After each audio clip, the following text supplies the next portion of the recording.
Everyone's talking about AI these days, right? This season on Compiler, we're diving deep into how AI is reshaping the world we live in. Join us for a new season of Compiler, an original podcast from Red Hat. Subscribe now, wherever you get your podcasts.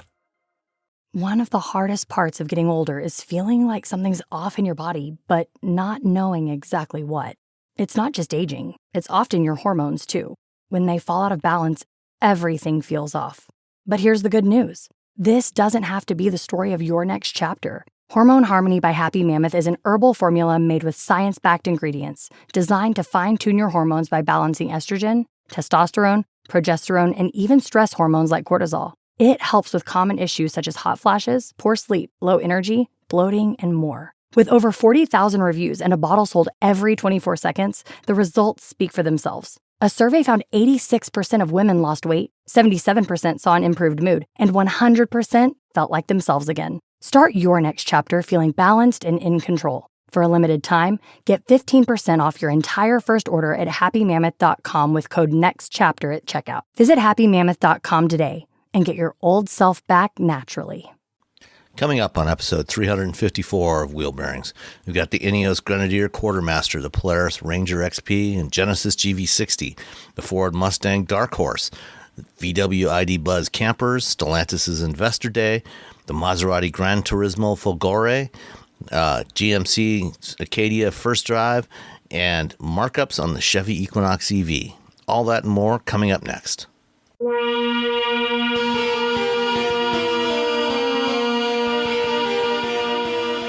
This is episode 354 of Wheel Bearings. I'm Sam Abdullah-Samad from Guidehouse Insights. And I am Nicole Wakelam from CarBuzz.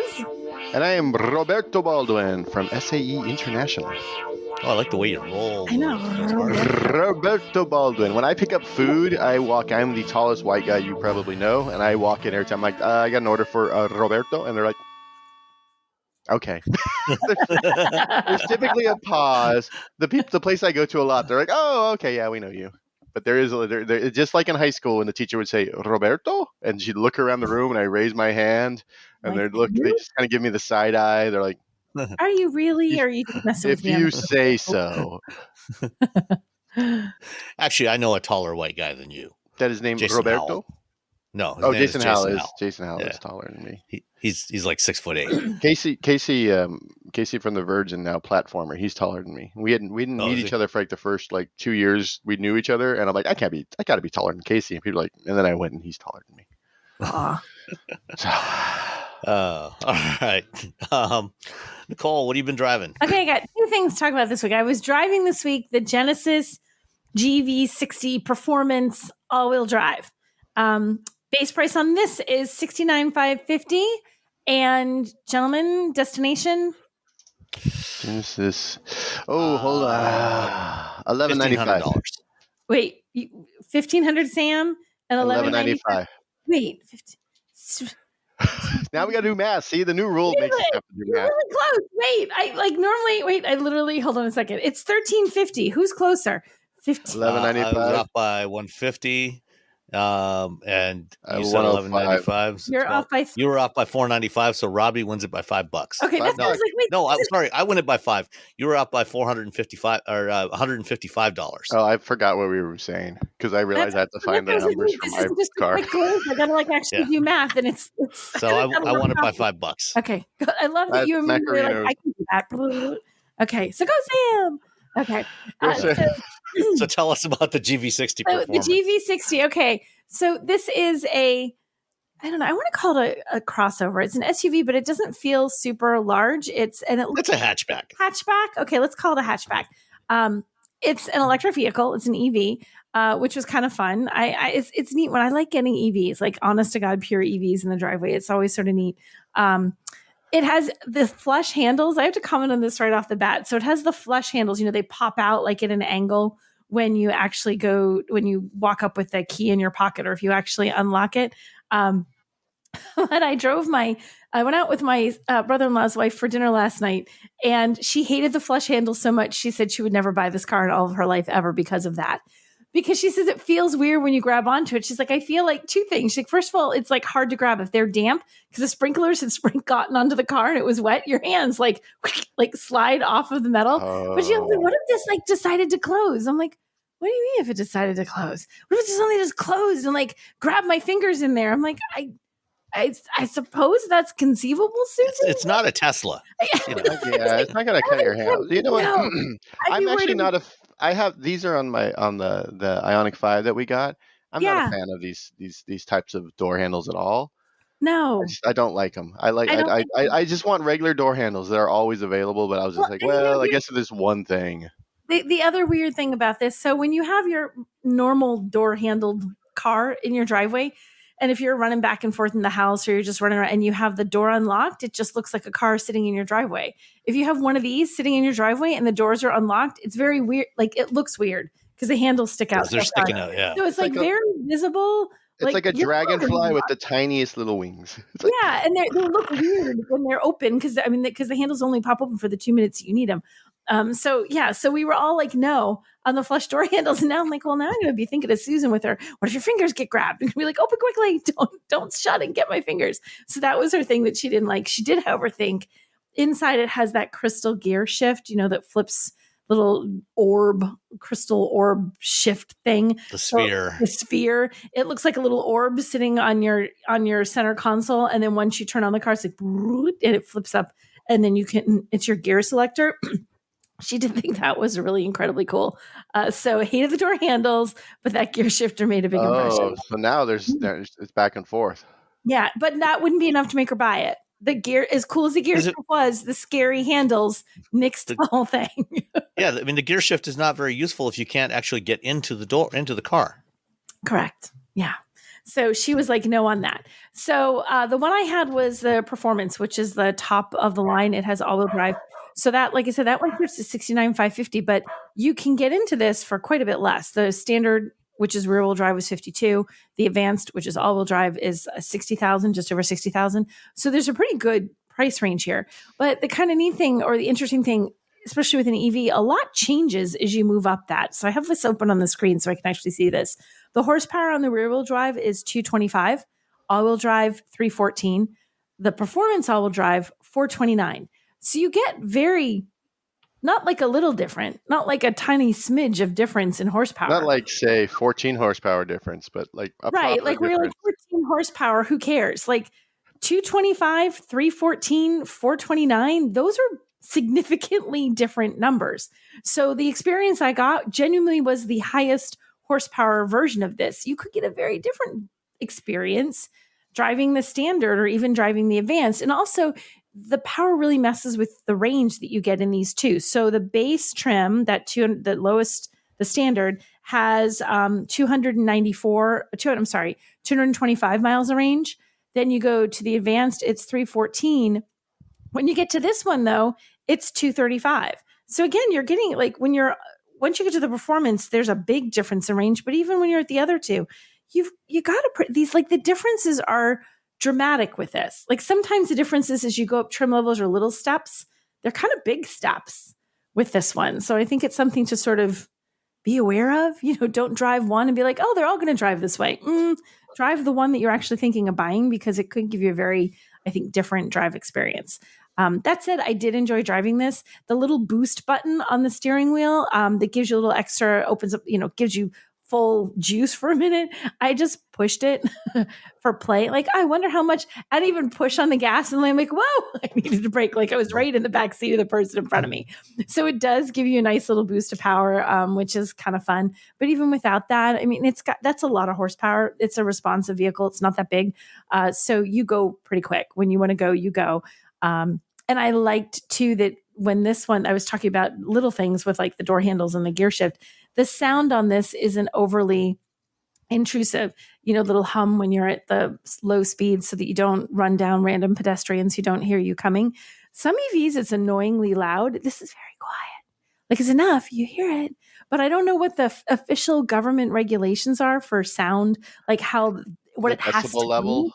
Be. Decibel level? There is a requirement, a legal requirement for the exterior sound, Right. not the interior This sound. is an The interior exterior, could be anything. Right. But it's a very quiet, because I had the windows rolled down and I'm like, oh, that's so quiet. So I feel like, I don't know this for sure, but it seemed compared to other EVs I've driven, Genesis is like, this is as loud as it has to be. We're going to be right there.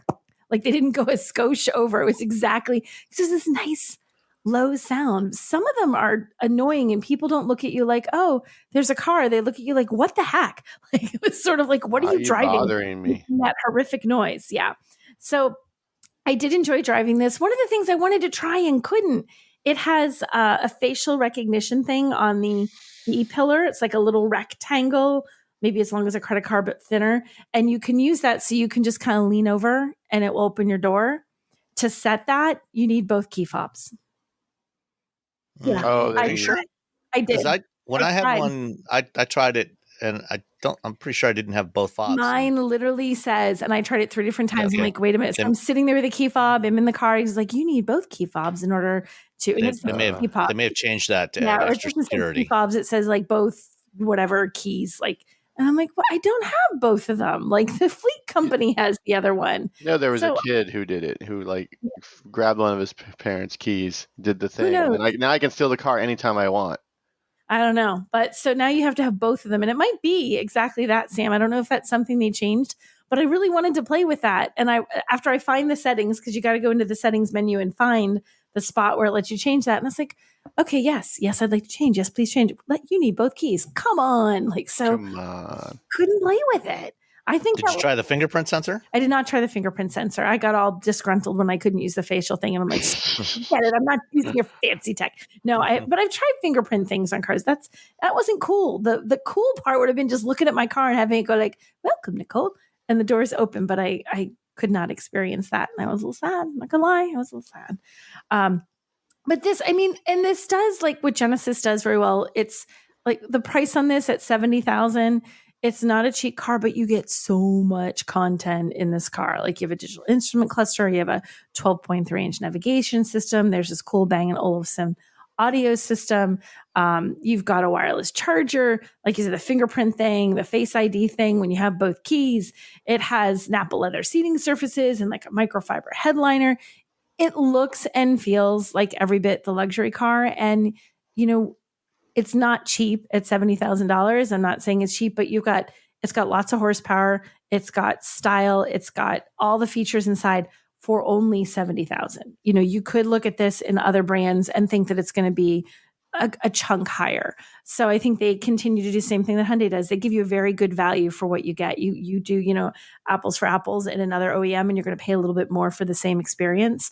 So I think it continues to do that. I did not like this color. I was trying, what did they call it?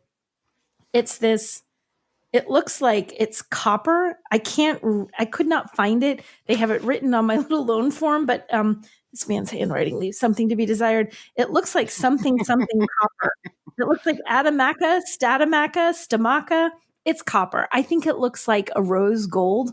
So all I can think of is a cell phone when I look at the color. Like it's a rose gold iPhone that I'm driving down the road. And so I was not keen on the color. But it is a cute car. It has this very sort of styling wise, it has this sort of futuristic, everything's very rounded. Like Russ put it really, really well. He said the interior in terms of sort of the overall styling, it makes him think of the vision of the future from the 50s. Everything's always round and curved and circles and smooth and that sort of style to it. I love that there is a huge amount of open space for a small car because the way the console's done, it's not all the way down to the floor. So you have this huge open space, and even in front, like underneath the center, like underneath the dash, there's a little storage pod, and you can fully shove like a woman's large wallet in there, and your key, and your phone, and a bunch of stuff. So it's a great little like storage spot for holding stuff. And I also really like how they did the glove box. Have you guys been in this car? Have you played with it? Mm-hmm. It opens like a drawer. It's not like a little thing that flips down. Like it actually pulls open like a drawer in your kitchen. So when you put stuff in, it doesn't all go like slide to the bottom when the thing tips up. When you put it in there, it just stays in there and it opens and closes like an actual drawer.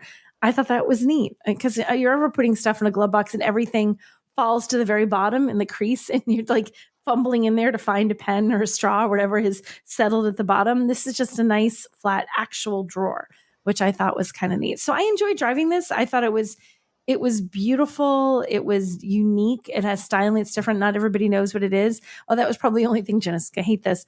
But my sister-in-law, when she looked at it, she saw the Genesis badge. And the first thing she thought, because she didn't know who Genesis was, she's never heard of the brand because she's not a car person, she thought Chrysler.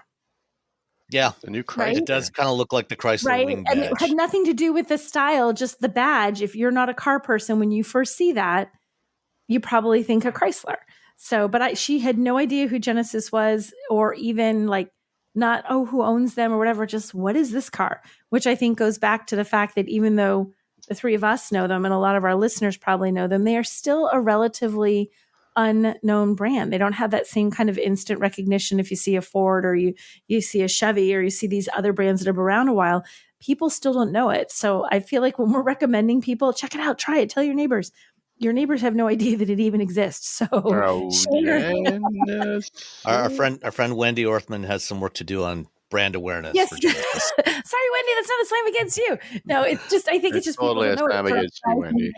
Not stop it. I love Wendy Orthman. So that was just an interesting thing to me, that it's still, I think it's sort of almost like a check yourself kind of thing as a journalist. Like, oh wow, we do get exposed to a lot of stuff that is like old hat that regular folks just have never even, like, she didn't know the brand, had never even heard of it. So, but overall I liked it. Susan liked it except for the door handles, and Russ liked it because he thought it reminded him of a 50s version of the future. So there you go. Very nice. And what else did you have? Well, the other thing wasn't a thing I have, and you have it lower down in the show notes, but I was planning on talking about it now, so I'm talking about it now. I went on an adventure with Polaris. Adventure. So I went to the UP, the Upper Peninsula in Michigan, which is the UP, which I've only been to. Did you meet some Yoopers? I did. I met Yoopers, and the one person she did it, they like use stereotypical Midwestern kind of like slang, and it was kind of funny. I'm like, I feel like I'm in like a skit, like I'm being punked, but they really sound like this. But so we went up there with Polaris because they have their, and I want to make sure I get the order of the words right, and I might not. It's the Polaris Ranger XP Kinetic, which is their EV, and it's been around for a little bit. I think it's been about a year it's been out. So it's an EV, but it's a little off-road thing based on the regular Ranger. And they brought us up there because they wanted us to give a chance to drive it, and also because they did something kind of cool. They opened up this charging network. So it has 4 different chargers in 4 different towns up in that area. And they're like, I think there's a bunch of spots to plug in, to say charging stations.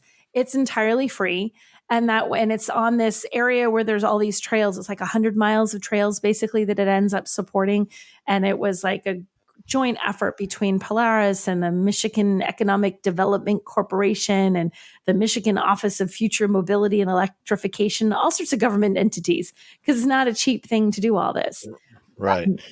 Yeah. I mean, last fall at the Detroit Auto Show, I talked to somebody from Polaris. Yeah. We talked about it here on the show. You mentioned that they were opening this up this spring, and they worked with one of the rental companies in the UP that rents out these Rangers. The Ranger, for those not familiar with it, is a side-by-side 4-wheel drive off-road vehicle. Mm-hmm. And the company you're talking about, it's actually, you can rent them at Hamilton's North Coast Adventures, which is an official Polaris Adventures outfitter. So you can rent them there, which is kind of neat. So if you want it, you're kind of curious, you don't have to worry about owning your own and like taking the plunge. You can drive these. And the neat thing about it is it just like with an electric car, like the Genesis I had, you don't really have to learn anything new. There's no real giant changes to driving an electric, and it's the same with this. But the cool thing about doing this in the Polaris is that you're out there in the middle of nowhere. You're in the woods. You know, a lot of people use these as like work vehicles around a farm or ranch or whatever. But when you're having fun, you're hearing the loud engine all the time in these, and they're loud when they're gas powered vehicles. When it's an EV, suddenly you're not hearing that. You're hearing, grass crunching under the wheels. You're hearing, there was a waterfall we stopped and saw because we could hear it. And you hear birds and you hear what's around you. And it actually makes the experience of being outside and enjoying the outdoors more fun. And even just talking to the person next to you. If you're in a side-by-side like that, you're talking to the person next to you, you're raising your voice to be heard significantly if you were normally driving one powered by gas. You driving this, and you can pretty much talk in a normal voice, aside from the fact that we had to wear helmets, which makes normal voice a little tricky. But they had us wear helmets, protective eyewear, and gloves the whole time, which is cool. I get it. But we're also in a totally enclosed one. It had like doors and windows and like the plastic, like there was no open anything. So I'm like, I felt very protected. And then it was an overcast day and the glasses were ever so slightly tinted. I'm like, I don't know if it's making me safer or not. I can't see where I'm going, but you had to wear all this stuff. So you're very, very cognizant of having us all in the safety gear. It was really fun to drive these. They're not the most inexpensive options on the planet. So they have two different versions of this. The base premium trim is about $30,000 and it gets you 45 miles of range. And the ultimate is just over 37, and that gets you 80 miles of range. And they come with a charging kit, so you can plug in wherever you find a plug-in. If you just want to plug in at a plug, you can do that. And those range numbers, like the thing is, they sound really low because we're used to thinking about cars that you're driving on the road and going really long distances. Chances are good you're not driving that far off-road in a day in one of these. You could be, but chances are good you're not going to use all that up. So when we took ours out for a drive, they actually had us stop in one of their little charging things is just off the trails in this tiny little town next to a yummy, yummy diner where they took us to have a little snack. And we just plugged in there and sort of like topped off before we continued driving.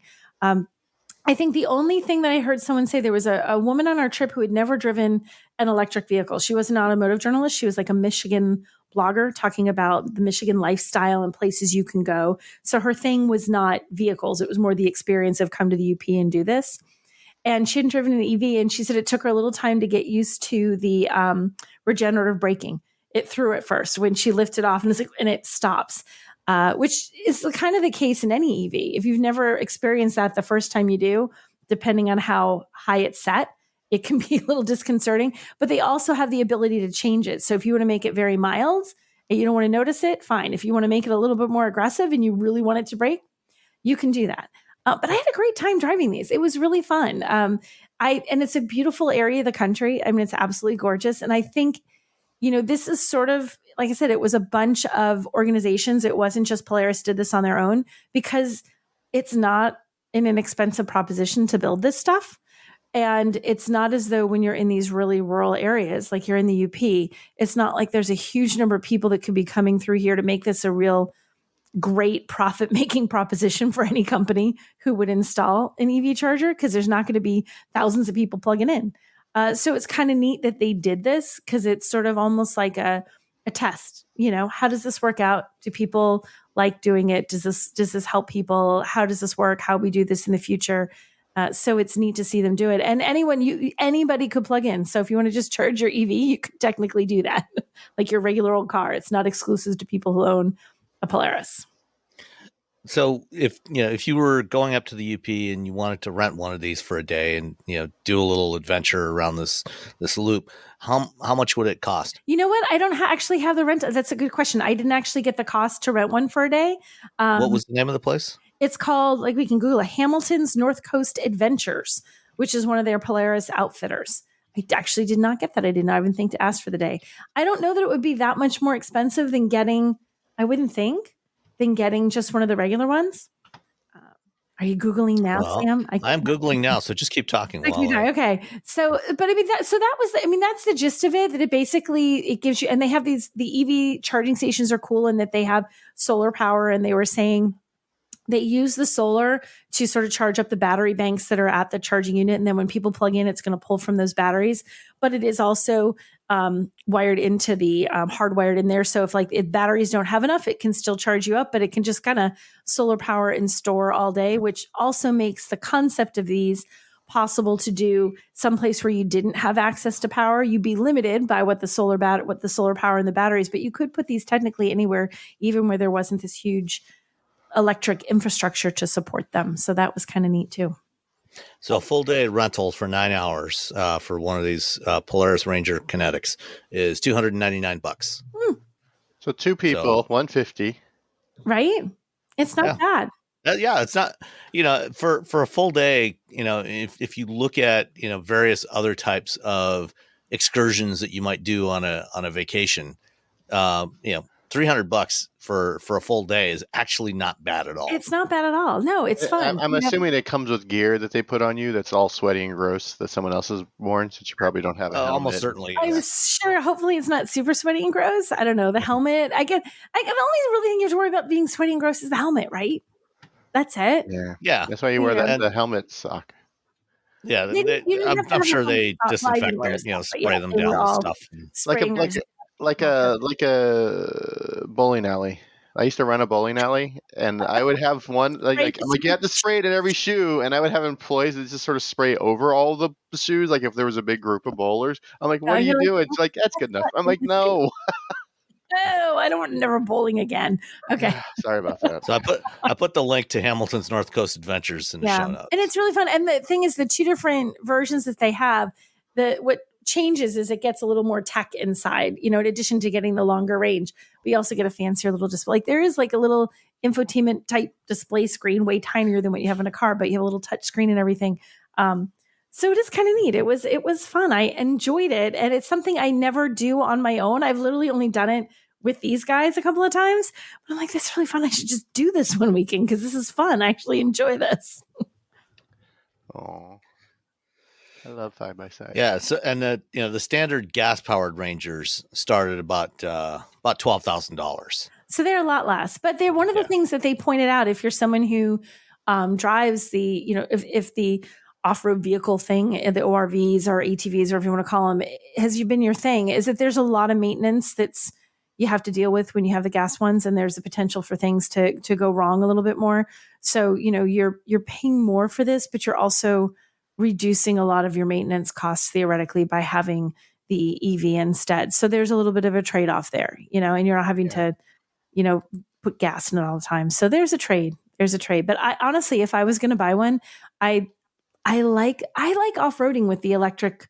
It's one of the most fun things about having a 4xe for the Wrangler. When you're off-road, you just save that EV power. And when you go off-road, you don't hear the engine. You hear what's around you, which is kind of what you want when you're off-roading. So. Yeah, it's really cool as the electric bikes when you're just riding through and it's all nice and quiet. All you hear is like the little bits of plastic smacking against each other that you don't hear on a regular motorcycle because they're so damn loud. Right? It's really nice. You're just kind of cruising through. Exactly. You just hear that, like I said, stuff crunching under the tires, and you hear what's around you. You hear the nature, you hear birds, you hear all sorts of stuff instead of hearing like the whole time you're going, so I'm a big fan of EVs off-road. Yeah. It's going to be real interesting over the next couple of years with some of the other off-road EVs that are coming to market. Later this year, we get the Jeep Recon, in 26 or 7, we're going to have the Scouts, and there's going to be others coming to market as well. So I think we're going to have a lot more opportunities to do this sort of stuff. Yeah, I think it's a neat idea. And I think it's a perfect application of that. You don't really think about like, oh, I'm going to off-road an EV, but yeah, you're off-roading because you want to be out there and you want to see what's out there and you want to experience nature and wherever you are. You experience it better when you don't hear your engine just droning in the background. And when you are going off road, one of the advantages of a vehicle like the Polaris Ranger, it's a lot smaller. It can get into places where a larger vehicle, even something like a Wrangler, just simply won't fit. Right. And if you're talking about something like a Cybertruck or a Hummer EV, those things are huge compared to these things. Yeah. Okay. So you have a lot more. Side note on the Cybertruck. So my best friend sends me a text this week. What the F is this? And I'm like, what are you kidding me, right? Oh. Checking for the picture to come through. And it comes through as the back of a Cybertruck. I'm like, that's the Cybertruck. And she says, again, what the F is this? I'm like, it's the Tesla truck that they came out with. She's like, I keep seeing them around town. I'm like, I'm pretty sure you're seeing the same one because I can't imagine there's a whole bunch in your town. She was horrified. She's like, that is the ugliest thing I've ever seen. I'm like, it's interesting to see the people who just have sort of ignored the whole Tesla ordeal with the Cybertruck, and then they see one, they're like, what is this thing? Why is it in my town? Is this just something people can buy? Like, yeah, you can if you want it. Not just can, but do. That was it. Yep. She thought it was so. She's like, I keep seeing it. And I'm just driving along. Yeah. I'm like, well, there's the one you're going to see. I can't imagine that Chelmsford, Massachusetts has an overabundance of Cybertrucks, so it's probably the same guy. He's just driving it around, Just making sure everybody sees that he's got it. Pick off my bestie. Yeah. Please look at my All Cybertruck. right. Smartphones have gotten way more expensive over the past decade, and all it takes is one impact on a hard floor to make you wish you had spent a few bucks to put a case on it. Going online without ExpressVPN is like not having a case for your phone, and it only costs a few dollars a month. Nicole, Robbie, and I travel a lot for our work, and we spend a lot of time in hotels, coffee shops, airplanes, and of course the Delta Sky Club. Connecting to the Wi-Fi in any public places with shared Wi-Fi puts your data at risk because bad actors could be intercepting what you send and using it to steal from you. It only takes some cheap hardware to intercept Wi-Fi data, and even a smart preteen can do it. Hackers can make up to $1,000 per victim selling personal information on the dark web. ExpressVPN stops the bad guys by creating a secure, encrypted tunnel between your device and the internet. ExpressVPN uses state-of-the-art encryption that would take a supercomputer up to 1 billion years to crack. I have ExpressVPN on all my devices, including a MacBook Pro, Windows laptops and desktops, and Android and iOS phones and laptops, or tablets. When I want to be secure, I just launch the app, click once to connect, and my data is secure. As I said, I travel a lot for my work, and I have to connect to countless public Wi-Fi networks in many countries. I have ExpressVPN on all my connected devices so that whoever else is on the same network can't see any of my data. That's important because I often have to check banks, credit card accounts, and transmit client data that might be sensitive, as well as filing articles on news that might be under embargo. ExpressVPN protects all of it, and I've been paying for my own account for years. Secure your online data today by visiting expressvpn.com/wheelbearings. That's expressvpn.com/wheelbearings, and you can get an extra 4 months for free. expressvpn.com/wheelbearings. Everyone's talking about AI these days, right? This season on Compiler, we're diving deep into how AI is reshaping the world we live in. Join us for a new season of Compiler, an original podcast from Red Hat. Subscribe now wherever you get your podcasts. Shopify is a global commerce platform that helps you sell at every stage of your business and sell more with less effort thanks to the Shopify Magic, your AI-powered all-star. Sign up for a $1 per month trial period at shopify.com/redcircle, all lowercase. Go to shopify.com/redcircle now to grow your business, no matter what stage you're in. Shopify.com/redcircle. Did you know you can support Wheel Bearings directly? Head to patreon.com/wheelbearingsmedia and you can become a patron today. Your contributions will help fund the platforms and tools we use to bring the podcast to you. And exclusives and improvements are already on the way thanks to your generosity. So if you want to be part of an automotive podcast like no other, head to patreon.com/wheelbearingsmedia. We've updated the Wheel Bearings merch store, and now there's a whole bunch of new choices, new colors, new styles, t-shirts, sweatshirts, hoodies, hats, mugs, travel mugs, stickers, aprons, tote bags, you name it. You can get your Wheel Bearings merch at shop.wheelbearings.media. Go check it out. That's shop.wheelbearings.media. Okay, Robbie. Yes. Well, any final thoughts on the Polaris adventure? No, that was the final thoughts. Okay. Like I enjoyed it. I think it's great. I'm a big fan of EVs off road, and I really enjoyed driving this one. It was very much like driving. If you used to driving with power with gas, you're not going to notice any difference other than maybe that regenerative braking you have to get used to a little bit, which takes about 2 seconds. But it was fabulous. I had a great time. Okay. Yep. Go, Robbie. Go, Robbie. Go, Robbie. Go. Oh, Go. sorry. Go. So I drove the Ineos Grenadiers. I drove the Quartermaster and the station wagon, which are the wagon, not the station wagon. I guess they just call it the wagon. It's, if you're not aware, Grenadier is, or Ineos is a petrochemical company that decided they wanted to start a little car company based on old-timey Defenders, essentially.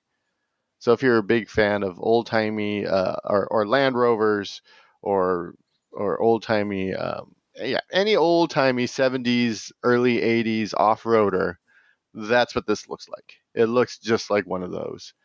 They are powered by essentially the bulletproof BMW inline six motor. So they're sourcing their motors from BMW. They're using the same ZF transmission that that motor's paired with, and all the BMWs out there. And the building and the design, like they use Magna Steyr. The seats are Recaro seats. Like for a company that's like, okay, we're going to build this car, there's a lot of work that they had to do, but they partner with a lot of really smart people in the industry for a lot of the things. They're like, well, we don't need to be the company that builds a motor for a car that maybe, or a vehicle that when I was talking to the VP of the Americas, it was like, well, we could do 50,000 a year if we did like 3 shifts. Like the only thing that's stopping us from making more cars is, more people have to buy them, but also we just have to we would have to add more shifts at the factory. So it's not it is a very much a niche vehicle. So I'm just going to preface everything I say after that. After this is a very purpose-built vehicle, and its purpose is going off-road and being cool. That's and if that's your jam, that's exactly what this vehicle is. So first of all, they're not cheap. The starting price is for the station wagon is $71,500, and the Quartermaster, which is their pickup, it's the extra bed, full size cab, but like a tiny little bed pickup, starts at $86,900. The reason for the difference is you can blame chicken tax for all of that. But I got, these are new cars from a new car company, and I got in them, and we did 90% of our driving off-road. We just like, hey, we're going to go off-road, which, yeah, okay. In Palm Springs, which was really hot. So the air conditioning works great. So that's important. But yeah, we took these off-road, and they are so incredibly solid and well built. That is and that's a big deal when you're going off-road. And it didn't seem like, there was one section where we went up this like hill, and they had someone else drive us up this big hill. And, you're doing the 3-wheel motion.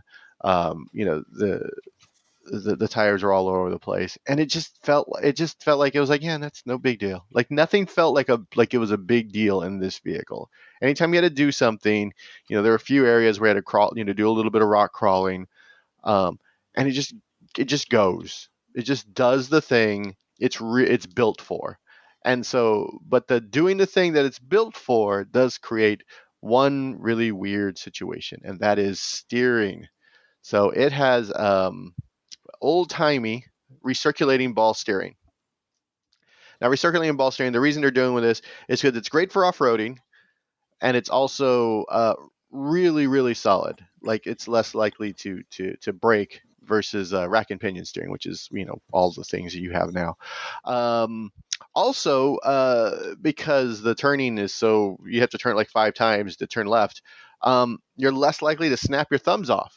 If you've ever done any off-roading, if the kickback, like let's say you're driving and you slip off a rock or you hit something and the wheel turns really quickly, like you're supposed to drive with your thumbs outside of your wheel when you're off-roading, so you don't, bruise them, break them, whatever. It was very weird. Like as soon as we went off-road, like I just automatically moved my thumbs out, but I kind of didn't. I mean, I still did just in case. Because you never know. Everyone likes thumbs. How am I supposed to do like Fonzie stuff? So yeah, no, it's and that's great. But then you get on road and you're driving, and there's a lot of play in that steering. Like if once you get above 60 and there's like turns, you're like, oh, it's almost like driving a boat a little bit. Like you're kind of like doing a lot of adjustments because you're not quite sure where you're supposed to be. And also the recirculating ball means that the steering doesn't just shoot back to middle center. So you have to move. Actually, it doesn't really shoot back at all. Yeah, it doesn't really shoot back again, which is sort of the reason you want it. But so you have to like sort of move. You have to move it back to middle center when you're driving. So there's no like, oh, let's go to the steering wheel and you just boop. Nope. And so, and what's weird is that when you're off-roading, especially if you're rock crawling, you have a spotter, and the spotter's telling me to go to straighten out the wheels. So I turn it, and I think it's straight, and he keeps doing it. I'm like, oh, there's a whole other turn that I have to do to get straight, like a whole other revolution of the steering wheel. That's weird. And they're okay, now it's straight. Again, this is because of that recirculating ball. You have to do a lot of turning, but it gives you a lot of control, like going over these rocks. But the downside is that, wait, am I center? I don't know. Sometimes you might be like, oh, I'm not quite centered. Let me do a whole other turn. And if you're off-roading, you're going at a nice, like, steady pace, like 40, 50, or, well, probably like 30, 40, you're fine. But if you're trying to do, rally off-roading, this is not the vehicle to do it. Because your hands are just going to be flying, like, left and right when you're doing turns. Because you have to, again, it won't recenter itself. So you have to, like, recenter it and then turn a lot. Every turn is a lot of turns. There's a lot of revolutions in this vehicle when you're turning. And again, that's what they wanted. They did it for a very specific reason. And when asked about, like, what do customers think about it, they're like, well, initially they're just like, okay, what's going on? And they say and the customers have been telling them after 20 minutes they understand. But right now, most of their customers are enthusiasts. So these are people who understand why this vehicle does this thing. They understand, okay, well, yes, you have this recirculating ball because it's less likely to break. It's easy, it's better for off-roading for a lot of reasons, but you have this huge sort of caveat that, like, it's not great for, flying down the regular road. Because you're like, oh my God. It's very much a chill driving down the road, down asphalt vehicle, and then letting it really shine when it's off-roading. So yeah, don't get this and then expect to, like, a lot of modern SUVs really feel like cars, and they really kind of drive like cars, and there's a lot of chassis work that went into that, and a lot of steering, a lot of brakes, a lot of this. This is not that car. This very much feels like the off-roaders from the 70s and 80s, where there is a little bit you have to do. And even shifting into low, there's not like an electric button. Like, you have to grab another shift and just you got to give it to beans. Give it to beans, get into low. It does have a center differential lock, and then you can get an optional front and back lock for it. But what it does for what it is, it's really great.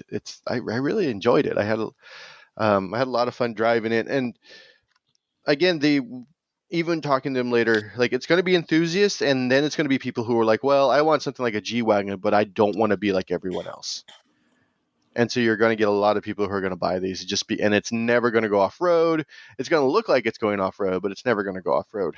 And for those people, they're probably driving through town, so the steering probably won't be that big of a deal for them. Probably when they're on I'm guessing the 405, when they have to get off the off ramp, they're like, oh, you got to turn a lot. Interior, again, like everything else, is very purpose built. What's great is there's a ton of buttons. Everything's a button. And yes, there is some stuff in the infotainment screen, but it's mostly buttons. There's buttons above you. There's buttons in front of you. There's buttons for, like, lock and differential. There's buttons for and to change the heat and the cooling and the audio, and it's just a lot of buttons, and it's outstanding. A bunch of aux buttons, and you reach up like you're in a big rig or a jet, and you get to push all these little buttons on and off. So for that, I really enjoy it. It doesn't even have navigation in its infotainment system. They're like, just plug your phone if you want navigation. There is a very weird like cluster in front of you in the dash, like the dash cluster. It's just all the warning lights. Okay. The speed is over in the infotainment system over to your right. I'm just like, well, so that's I've never been a fan of that. I owned a Mini. I didn't like it then. Driven a lot of Model 3s. Don't like it in those. I don't like. I want speed, at least just speed in front of me. So there's that, but yeah, it is. It's like, yeah, there's a little display here, but it's just all the things that are going wrong. Like you haven't put your seatbelt on, or it tells you like your differentials are locked. Whether you have the center or the front or the rear differential is locked. Yeah, just like and that BMW inline six, they've tweaked it so it had, to essentially for this vehicle, it's been tweaked so it's not you're not getting that fun like it's really adjusted for low range driving. Um, all that said, it's still I actually really enjoyed it. I actually enjoyed going off road with it. It is very much like if I lived in Alaska. In Alaska. It would be great for that. Yes, it'd be great for Alaska. Like if someone's like, "Hey, you're rich for some reason. I don't know how that happened." I decide I'm going to move to Alaska. I would probably get one of these. Like it feels very solid. But I don't live in Alaska. I live in the Bay Area, and so this isn't quite so practical. It's less practical in the Bay Area because it definitely it's all the people who buy Jeeps or Tacomas or Broncos, and then they outfit the hell out of them. They buy a $40,000-$50,000 Jeep, and then they put $25,000 worth of stuff on it, and then it just sort of cruises through the Target parking lot. Yeah, this is you could get this probably around the same price because you've outfitted your vehicle. But if you're not going off road, I mean, it's like, what's the point? Yeah, I mean, if you're gonna use it to drop your kids off at school and take it to the Target parking lot, you're probably really not going to enjoy this thing. Yeah, it's going to look cool unless you want to look cool. If you're buying it for the gram, yes. If you're buying it for the Instagram, sure, fine, buy it, drive it around, get pretty pictures, find a dirt road somewhere occasionally, sure. If you're buying it for just around town, this is not made for just kind of cruising around town. No, this is don't buy this. But if you're someone who's like, I want to go camping out in the middle of God knows where, then this is the vehicle that you're going to want to get for, if you don't want to get again a Toyota or a Wrangler or a Defender. No, I had a lot of fun driving it. We didn't get to do any fording because it's the desert, but I think it's like 36 inches. You couldn't find somewhere to randomly ford, just find a place, find a puddle of water somewhere. Yeah, it's got 10.3 inches of ground clearance, which is nice. It'll tow 7,716, so you can tow with it. That's fine. Let me look a little bit at my thing. I'm trying to find how much water I can drive through. I think they said like 36. Anyway, you could drive through a lot of water, and you can get one that's outfitted with a snorkel, like from the factory. You just throw a snorkel on there. The belt line's really nice. This is something I know that Sam's always concerned about, especially when it comes to the Polestar. Like where the window rolls down, there's a nice big ledge for you to put your arm. It's like a huge, gigantic, like a few inches. I'm like this, and if the window's not down, you still put your arm there. For some reason, I found that really nice. I was like, oh, this is kind of cool. I'm like, oh, where's Sam? So yeah, I really enjoyed it. It again, great for off-roading. And not like, oh, I just need to go up a dirt road. Like it'll do proper off-roading. It'll drive through things and under things and over things. And it's 31.5 inches for weighting. So not 36. Well, that's unacceptable. That's unacceptable. I know. Not good enough. Yeah, the approach angle for the truck is 36 for both of them it's 36.2. The departure angle for the truck, because the truck is 22.6 degrees, while the wagon is 36.1. So as you would expect, because a truck is a truck, and you got to put that extra bed back there. But off-roaders, if you're going to spend a lot of money on a Wrangler or a Bronco or a Tacoma to buy it and then outfit it, maybe just check this out. They are opening. There are dealerships for this vehicle. If you live close to one, this is probably something you should check out. If you live really, really far from one, you have to remember this is a brand new company. And while, you know, they have Magnastire like helping them, you know, with this thing, it's a brand new car. So things are always going to go a little, you know, sideways with the first year of a brand new car. And Yeah. So maybe you don't want to take one of these to Alaska right away. Yeah, yes, don't go off the unless grid you with it, live where next it's just to next to one of their dealerships. I would say maybe hold off just a little bit, unless you're really handy with the, you know, you can turn a wrench. Then, you know, we talked a little bit about to this with them, and I'm like, do we have service manuals? Or like, we have one, but it's sort of, we keep making it better that people can get to. So I'm like, all right, so buy one near the dealership. So would you buy a first year of another car? It's a I don't know, it's a I always Ford, want a to, and then I Chevy. always like, and then you shouldn't really, to be honest. You should Yeah. always wait. Like in the first year of, you know, every car, there's always going to be something weird. Unless you absolutely positively have to have that vehicle, there's always going to be something goofy or weird Must that's have going on. Yeah. You know, the first year of the new BRZ GR86, you know, they have the oil pan issues, blowing engines. The first years of the Broncos had issues. The first year of, you know, every car has something, especially the first year. Mhm. What's nice is that, you know, it's a very analog vehicle. Like, you get into it, it feels very analog. They have an electric vehicle coming, the Fusilier. Now it'll be electric and then also a extended range hybrid.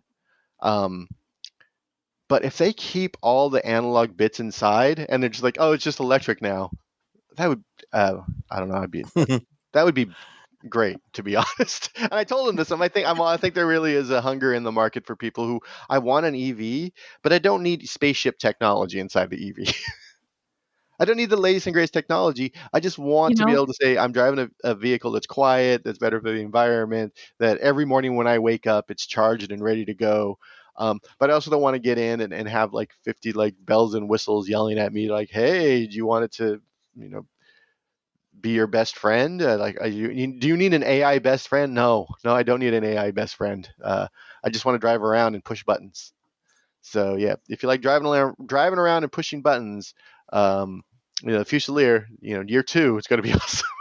I think. I hope. I don't know. So yeah, Well, interesting thing about the Fusilier is, you know, the Grenadier, you know, is clearly a design knockoff of the Defender, and you know, we talked about this before. You know, the guy that runs Ineos, when Land Rover announced that they were going to stop production of the old school Defender, he offered to buy the tooling, buy the equipment from Land Rover, and continue building them. And Land Rover said, "Nope, we don't want to sell it to you."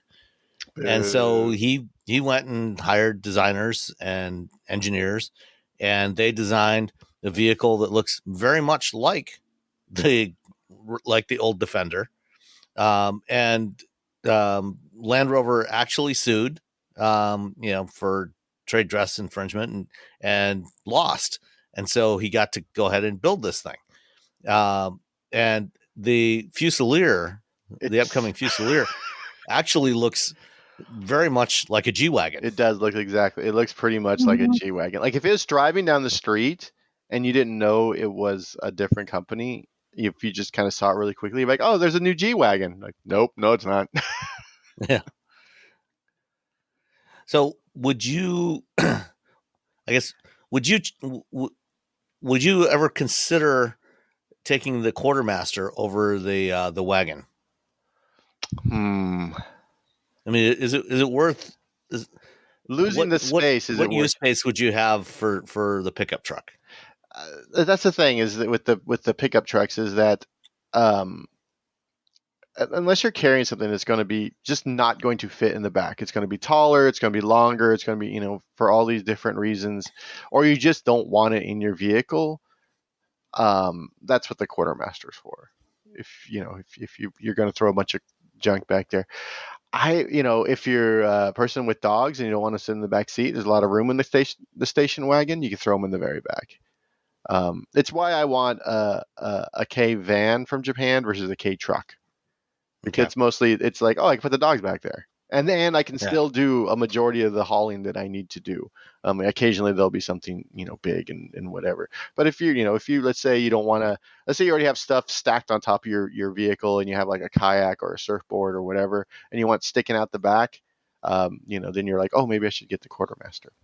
Again, trucks are very, they're great for the things for trucks things, but a majority of people aren't doing the truck things with it. Like if I'm picking up, if I'm hauling a bunch of animal feces because I have a farm and I got to move it somewhere, or I'm selling it to somebody maybe the Quartermaster is the way to go because you don't just drive around with poop in your car.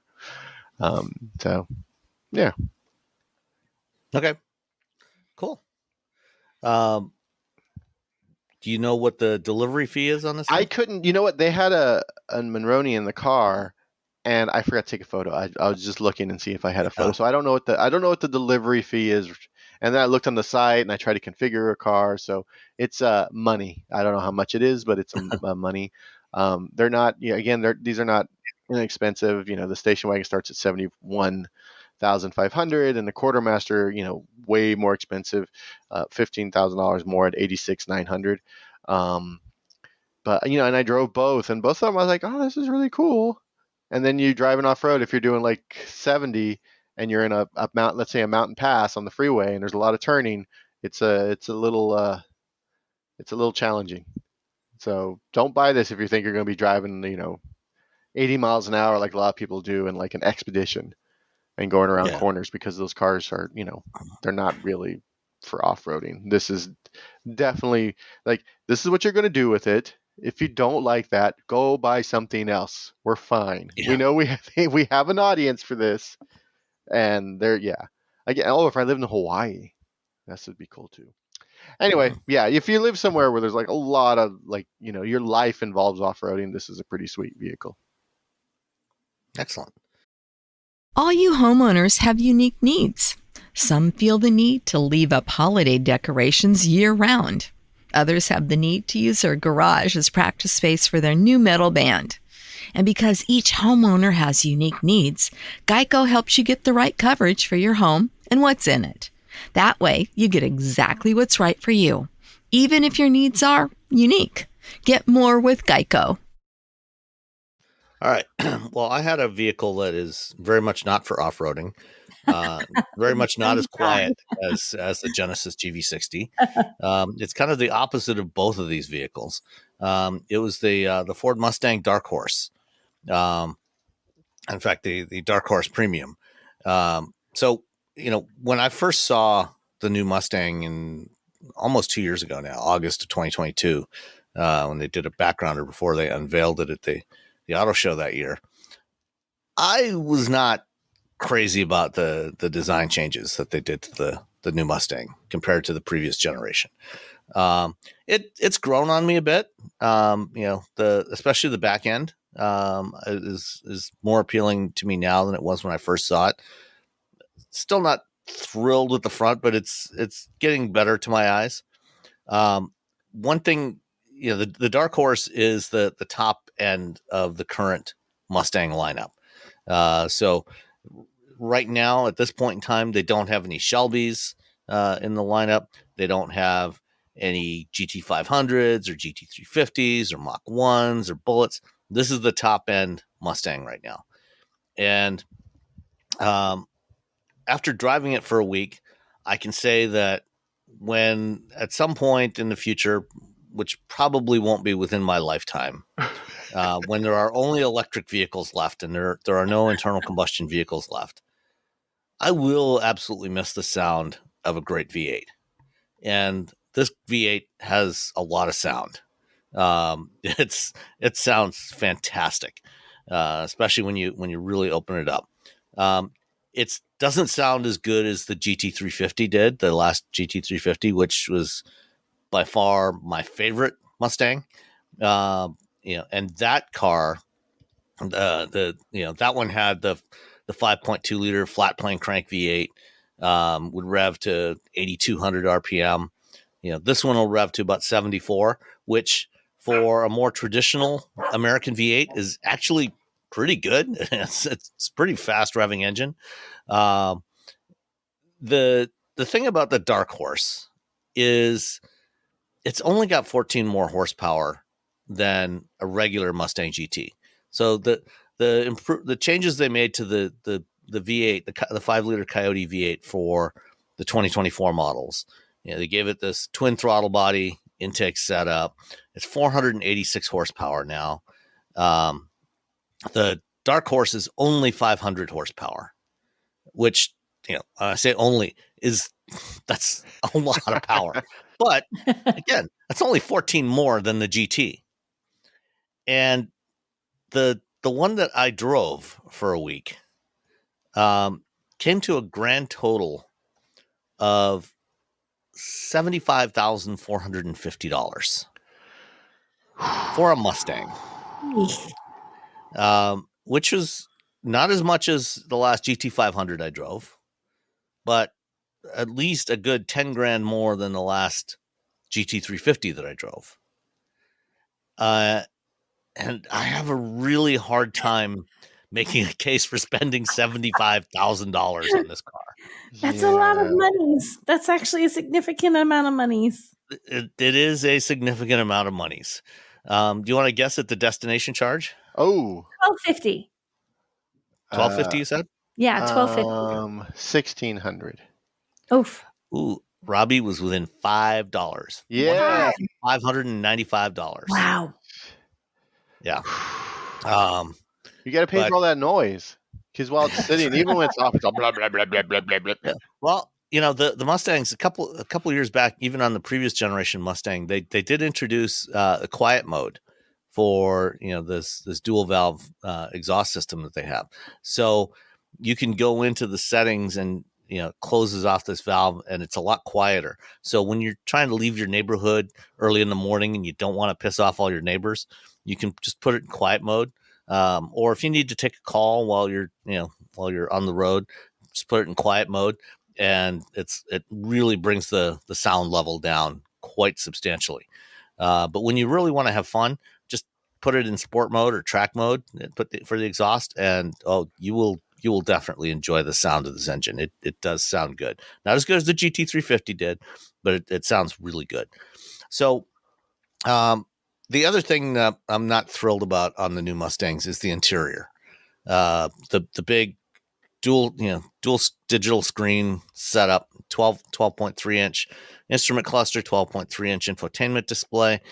And, it's kind of the current style of, kind of a tablet standing up on top of the dashboard. And, they tried to make the case when they did the original preview of it, that this is the kind of look that younger buyers want, people that play video games and stuff. They want these big screens in there. And it's like, do they though? I don't know. No one has ever said, I know. I wish my next car had a big screen or AI. No regular person is like, you know what? I want my products to have more AI. No one. Zero people have told me they want AI. And in fact, I heard that little kids, like 10 to 15-year-olds, they make fun of stuff that looks bad by calling it AI. Like that's a new Do they really? Yeah, they're like, oh, that looks so AI. Like that's No way. It's an insult now. Awesome. I kind of love that. That is fantastic. Yeah. I found that out from one of my friends who has a child. That's awesome. The Mustang I had the Recaro seats, which are $2,000 option and worth every penny. I love those seats. One of the distinguishing features of the Dark Horse compared to all other Mustangs, so that I was less fond of, was it has this polished titanium shift knob, and it was blue in the one that I had, and it looks really cool right up until the moment that it's been sitting in the sun on a hot summer day for a few hours, and then you go get in the car and you grab the shift knob, and it's like, oh, it just rips. That wasn't good. Your skin just sticks to the knob because it's a dark color and it's metal. And this, yes, yeah. So not great. So you might want to, consider keeping a pair of driving gloves in the car if you have one of these. And on hot days, put the driving gloves on to protect the skin on your hands. But driving it was fantastic. So this has the MagneRide dampers, which are just always awesome. Gives you a great balance between reasonable ride comfort and handling capability.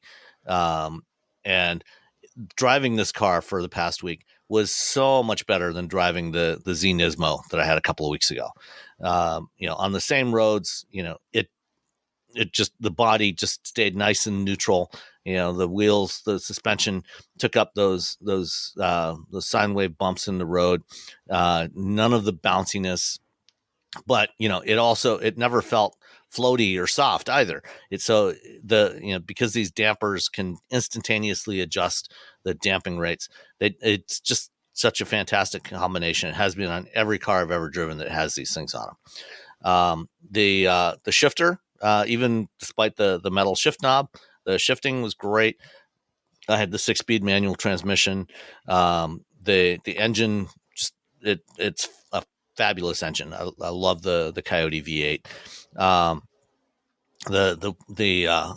The tires that were on this one, the one I had the performance package on it, it's the Dark Horse performance package, which comes with Pirelli P0 Trofeo R tires. And they're staggered. They're like 295 3019s on the front, or 305s on the front, and 315s on the rear. And clearly, whoever had this particular car before I did had been taking advantage of those tires, because you guys saw it. These, they were. I showed you a picture of the tires. These things were just completely shredded by the time I got the car. And I was just praying that it would not rain during the week I had the car, because otherwise, this thing, it was almost like slicks. The tires you'd have had to park it. Yeah. Totally worn out. Unfortunately, it did not rain. It was nice and sunny all week. So that was good. But I really like driving the Mustang. It's the ride and handling was great. The steering was great. Powertrain was fantastic. Obviously the back seat is always, tiny and almost useless. But you could put small kids back there. They'll be fine. And I did that in the past when I had Mustangs. So that was never really that much of an issue. My main beef with this thing is just that it's so expensive. And I was pricing out, a regular Mustang GT, a base Mustang GT starts at about $42,000, $43,000. And even taking a Mustang GT, and on the GT, you can add a lot of the features that are on this, like the Recaro seats, the MagneRide dampers, and the big Brembo brakes. And a GT, a standard GT with those three options, it's going to be, about $55,000. So $20,000 cheaper than a Dark Horse. Yeah, but you get that extra 14 horsepower. Right. So like I said, it's $20,000 cheaper than a Dark Horse. And you really aren't losing anything. So you're not going to burn your hand when you shift gears in the afternoon. Right. That is true. So, if you really, really want to have the best of the best Mustang that's available right now, go ahead and get the Dark Horse. But if what you want is all the good stuff from the Dark Horse for $20,000 less, just get a GT and, be judicious with the option package, or with the options list, and, get the Brembo brakes, the Recaro seats, and the MagneRide dampers, and save yourself $20,000. Mm-hmm. So a lot. It is. And so that is the Mustang Dark Horse. So, it's the last American, V8 muscle car, probably very likely forever. I really can't see GM or Stellantis building something like this again anytime in the foreseeable future. But for what it is, it's awesome. So that's it. Let's move on. Robbie, you've talked in the past about wanting a VW ID Buzz, right?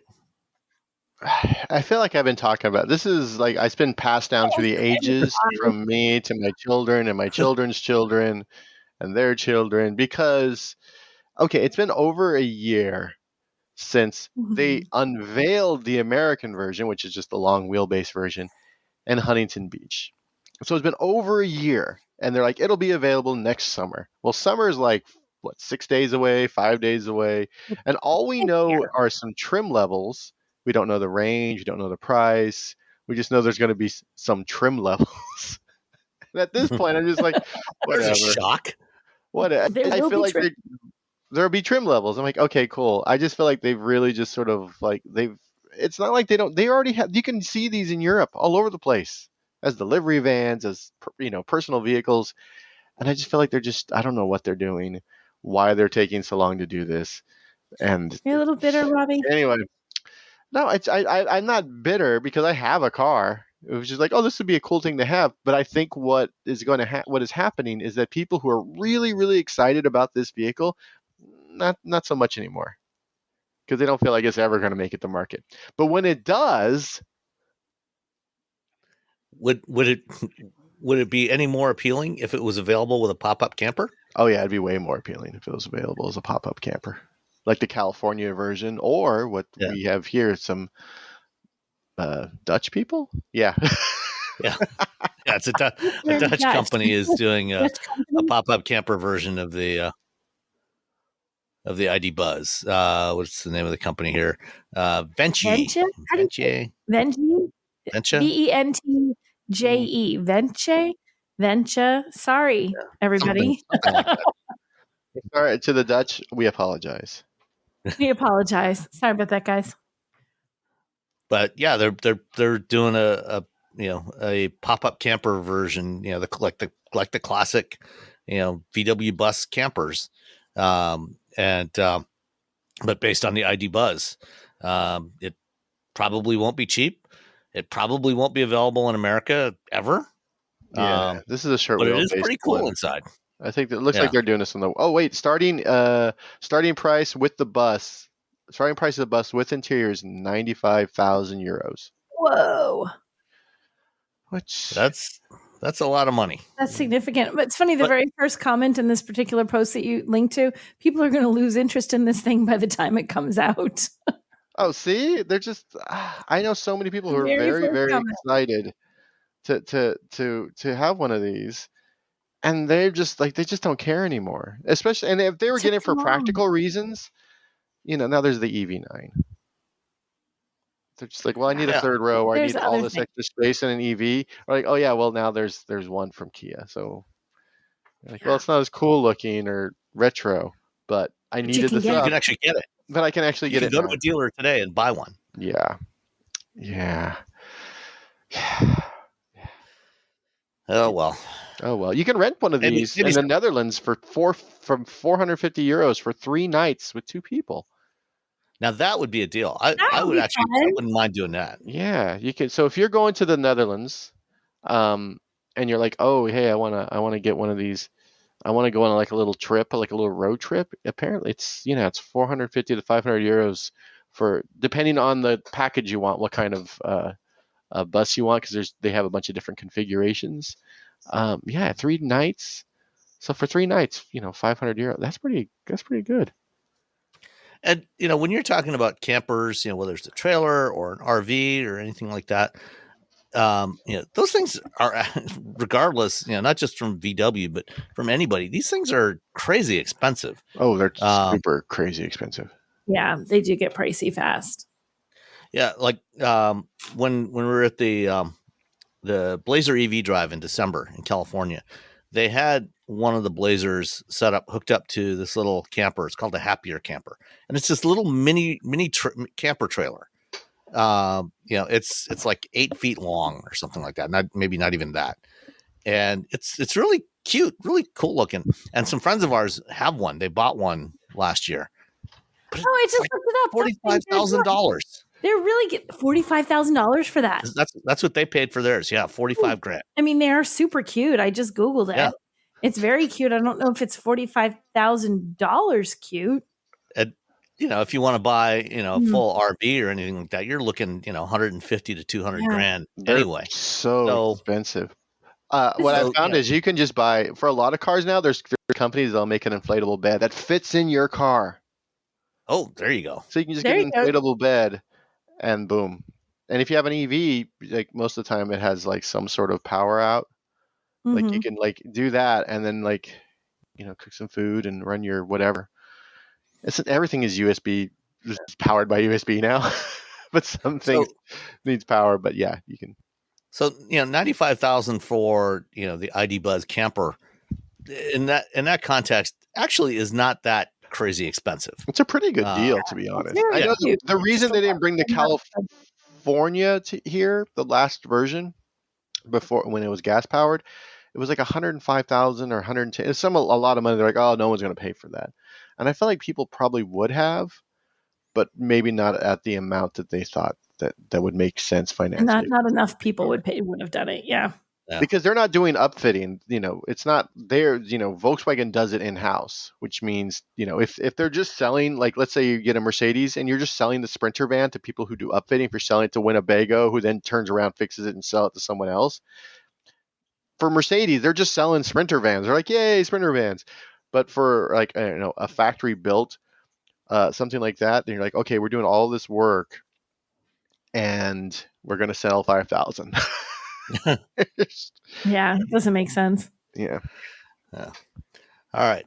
So this week, Stellantis had an investor day it was like a day and a half, or 2 half days. First half day was out at the Chelsea Proving Grounds, and the other half day was at the Auburn Hills headquarters. And I was invited and I went. We got to see some interesting demonstrations of some of the software stuff they're working on out at Chelsea. And one of the things they talked about was their upcoming new software and electronic hardware that they're putting in the vehicles. So they've previously announced these, but they actually demonstrated them for us this week.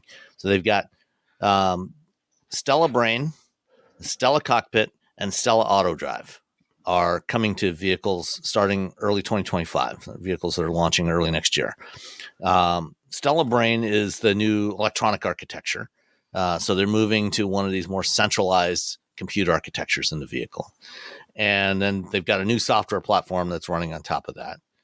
And part of this is the Stella Smart Cockpit stuff that they're doing as part of a joint venture with Foxconn, who makes all your iPhones. They showed us some of the stuff that this is going to do, gave us a preview of the user interface, and it's going to be able to download apps and things like that on there. But it will also still have support for CarPlay and Android Auto, so you can plug in your phone and use that.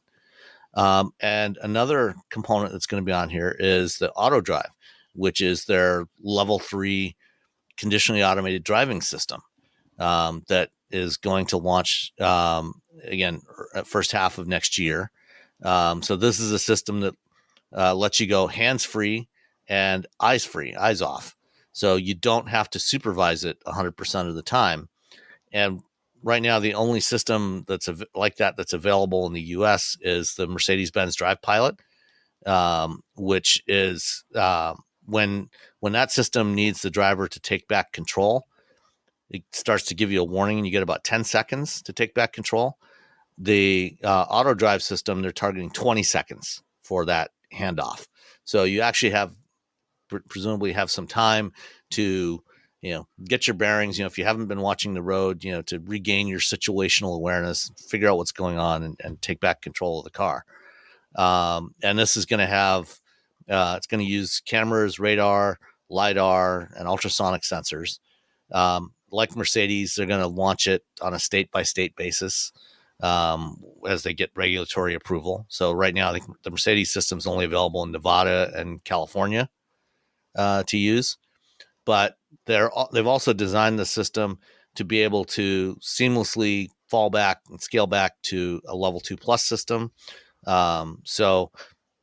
If you're outside of an area where you can use the eyes off capability, you can still use it hands off but eyes on. We're watching similar to Super Cruise or Blue Cruise, and then also scale down to hands on. Depending on all depending on where you are. So they didn't say what vehicles this is going to be on, but it's going to be on something first half of next year. Some of the other stuff they talked about at the Investor Day was their overall strategy around flexibility. And they've got these 4 new EV native platforms that they've developed: the Stella Small, Medium, and Large, and Stella Frame. And Frame is for the big trucks and SUVs, so that's being used for the Ram and the Wagoneer. Stella Large is what they're using for the Wagoneer S and the upcoming Recon, and the Charger, and some other stuff. And then Medium and Small, all of these are designed as multi-energy platforms. So they're designed to be EVs, but they can also be built as plug-in hybrids or internal combustion versions as well. And so they had at Chelsea, they had some vehicles that we could drive around the proving grounds. They had the Charger there, but we weren't allowed to drive that one. She just But stare at it. They did have the Peugeot E3008, which is their midsize compact crossover. It's kind of a RAV4 CRV sized crossover. It was electric, and Stephanie Brinley and I drove that one. It's quite impressive. It's a nice looking vehicle, really nice looking vehicle. We're not going to get that one here, but It was great. It was amazing. You can't have it. You can't have it. Really nice interior on this thing, but we will get vehicles based on the same platform starting next year. We are going to get a replacement for the Cherokee that's based on the Stella Medium platform. So there'll be, I don't know if they're going to retain the Cherokee name or give it a different name, but there will be a new upper compact midsize crossover coming to the Stellantis lineup next year, based on that Stella Medium platform. And also had a chance to ride in, but not drive, the Maserati Gran Turismo Folgore. Ooh. So the Gran Turismo is Maserati's, coupe and convertible grand touring car, GT car. Wouldn't necessarily call it a sports car, but it's gorgeous. And the Folgore is the name that they're using, that Maserati's using for all their EV variants. So they had the Gran Turismo, and they also had the Grecale Folgore, and we got to ride along on the handling track at Chelsea. The Gran Turismo Folgore has got a 3-motor setup. It's got a range. The EPA range is, I think, 260 some miles, 761 horsepower, 0 to 60 in 2.7 seconds. And man, this thing was incredible. I rode shotgun with Chris Wilkins, who is the vehicle dynamics engineer for the Gran Turismo, and this thing was so fast. And he had this thing, hanging the back end out, going around some of the curves. It was just unbelievable how good this car felt least from the passenger seat. Yeah. It was a lot of fun. Stephanie got to ride in the convertible with Ralph Gilles. Woohoo! Yeah. And Fancy. so, yeah. But I am definitely looking forward to getting my hands on a Gran Turismo Folgore, hopefully sooner rather than later. That would be nice. Yeah. Let's see. I think that was it for highlights. Yeah. So the big thing is Stellantis is taking this flexible approach, so that, their plants and their platforms are being set up so they can shift based as the market demands. Carlos Tavares, the CEO, said right at the beginning of the presentation, going forward, Stellantis is going to comply with all the regulations. We are going to build what we have to so that we are not going to pay any fines. We are not going to buy any credits from anybody. They're building vehicles that will allow them to meet all the regulations in whichever markets they're playing in. So, they're going to be, because of the flexibility, they can flex to whatever the customer demand is. So they can, if there turns out to be a lot of demand for the Ram 1500 Ram Charger, they can build more of those, or they can build more revs, or they can build more of the gas versions. Same with the Charger and all the other stuff that's coming up. At least those vehicles that have some flexibility. I think the Wagoneer S is not intended to be offered, even though the platform can support hybrid or internal combustion. I don't think right now they have any plans to offer those variants of that vehicle.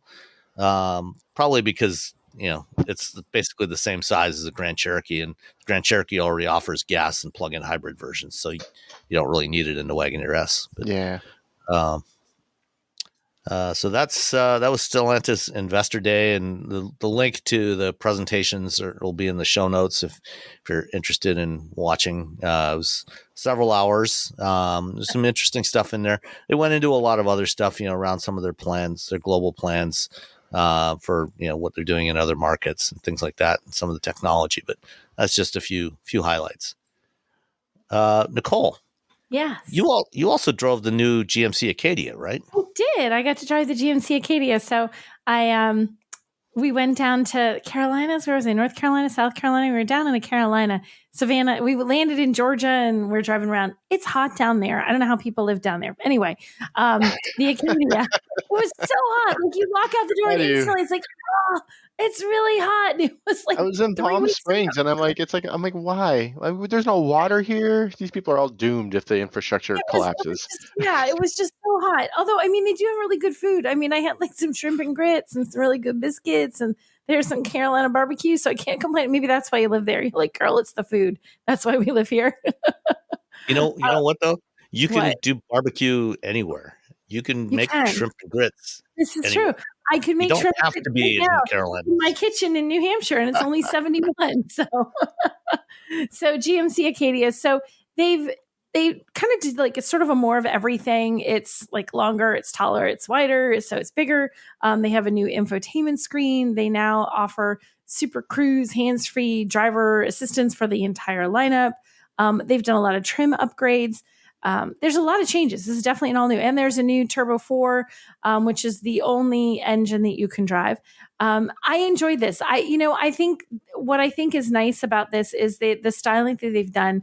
It's definitely sort of this in your face styling. GMC is not this timid sort of mild mannered brand. I feel like if you're driving one of these, they've got big grills and they've got big proportions, and this does that. And I think it looks great. And it's a good bit longer. It's 10.6 inches longer.